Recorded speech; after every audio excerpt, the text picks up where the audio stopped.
The talk we put together for you tonight is Alien Abductions, the Untold Truth. Myself, Joe Jordan from CE4 Research Group, Guy Malone from Alien Resistance out of Roswell. Whenever I do this talk, I must give a warning. The following information may change your preconceived notions of the alien abduction experience. A lot of you have watched a lot of shows on alien abductions. You've read books on alien abductions. What we hope to show you tonight is information you probably have never seen. We've been trying to get this information out here for some years. We have a total combined research between the three of us of about 50 years. We worked with hundreds and hundreds and hundreds of cases dealing with alien abduction. And what we want to do is bring those findings to you here tonight. So stay open to what we have to say. It will be challenging. You will have questions.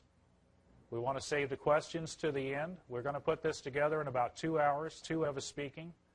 This will definitely raise more questions than we can answer in our 2-hour talk.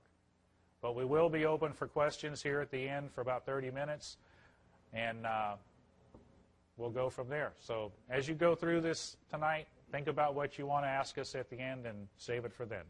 Thank you. Alien abduction. This is taken from Wikipedia, the free encyclopedia. The terms alien abduction or the abduction phenomenon describe subjectively real memories of being taken secretly and or against one's will by apparently non-human entities and subjected to complex physical and psychological procedures. There's been a lot of movies that have come out over the past few months that have really been pushing this whole idea of UFOs and alien abductions. Most recent one from this past weekend, The Fourth Kind. Any of you guys had a chance to see it? A little disturbing, isn't it? Another one is the series V. This V series was a TV show that was run probably 15 years ago, 10, 15 years ago. They've brought it back, and if you've had a chance to see the first couple of shows, you'll see it's really stepping out there compared to the first series. This is also taken from V. This is what they offer on V, the entities that are on the show. Technology that will help enrich your lives in all areas. This is what these beings have been offering on the show. Another one was District 9. That one came out prior to these last two that have just come out. District 9, that was quite bizarre in itself. I'd like to share with you tonight an example of alien abduction. I have a video that's about 8 minutes long that are going to show up on these monitors. It's going to give you an example of what people go through with alien abduction.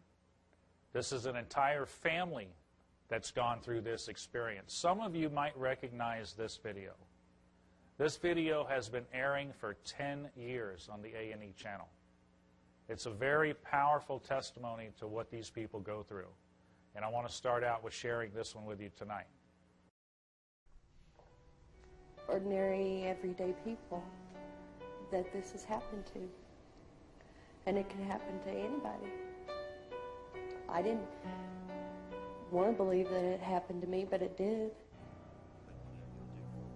Joyce Aarons and her family believe that what happened to them was not an isolated incident. One highly controversial study conducted by the Roper Poll suggests that hundreds of thousands, even millions of Americans, have memories that indicate that they may have been kidnapped by aliens. Abduction researchers believe these abductions happen generation after generation, as this family from West Plains, Missouri can attest. Their story starts one evening in the fall of 1976, in the presumed safety of their home. I remember just lying there, trying to relax. I'd opened my eyes, I seen a red light flowing across the ceiling, which it almost looked like the Aurora Borealis. Dan and Joyce Aarons say the room was dark except for the unusual light, which they describe as about 4 or 5 feet in diameter. They say it hovered over the baby's crib at the foot of their bed where their 1-year-old daughter Heather slept. Dan says that when he tried to get up, he found himself immobilized. That was the most frightening feeling I guess I've ever had in my whole life, is not being able to move. I was screaming for him to help me because I couldn't move. And I didn't know that he was paralyzed too. And we both sat up in the bed at the same time. And I said, what the hell was that? The incident was over in what seemed like an instant. The baby was standing up in her crib looking dazed but unharmed. Dan and Joyce thought they had just shared a scary dream. That is until 1992, 16 years later. Dan, a computer technician, was working at his keyboard when suddenly he was seized by panic. I immediately thought I was having a heart attack because I started sweating real bad. My ears were ringing. It was a real tight